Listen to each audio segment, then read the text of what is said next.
Sheikh, I have a question. So basically, I wanted to ask you about the concept of Zuhud, like the detachment from the world. And maybe if you could like give us an example, like if you practice it, like how do you practice it practically? No? So because the world right What now, kind of concept, akhi? I did not get you.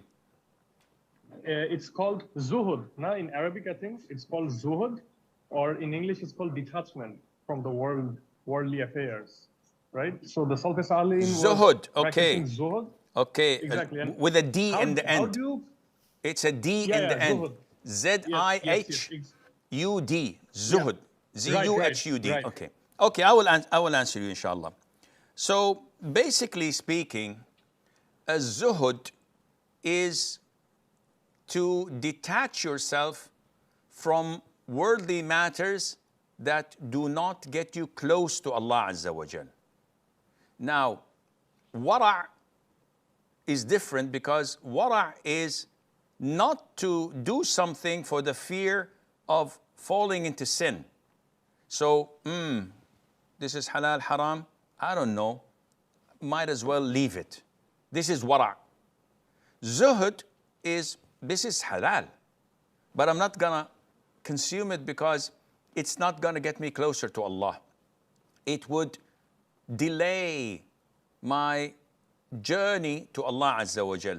So basically speaking, a person who is in the state of zuhud would most likely not be indulged in buying fancy cars, big mansions, investing a lot of money, because he feels that this derails his journey to Allah Azza wa Jal. Not that poverty is good for him, not that he doesn't enjoy these things, but he feels that it may delay his progress towards being a righteous, God-fearing individual.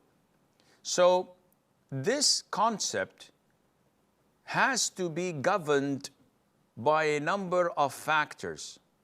For example, knowing what Allah made halal and what Allah made haram. Knowing what we may think that it is good to stay away from, while in reality, this is shaitan trying to make life difficult for us.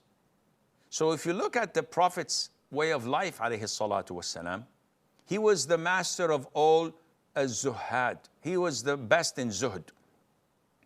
Allah gave him the choice between being a prophet and a king or a messenger and a servant, and he chose the latter. Jibreel came and said, if you wish, I can turn this hasba of Mecca into gold, just for you. So you'll be the richest man ever to walk the earth when you have all of this gold for you. And he declined.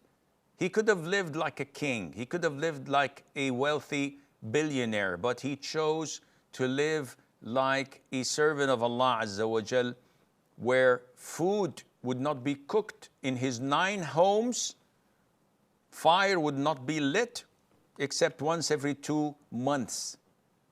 And if he wanted otherwise, he could have had this happen to. This is zuhd. Now, each one of us know what is best for him and what is closer to Allah when he fixes his heart accordingly and synchronizes it accordingly. 6 of the 10 heaven bound of the companions were millionaires, and some of them were billionaires, but this did not negatively impact their journey to Allah Azza wa Jal.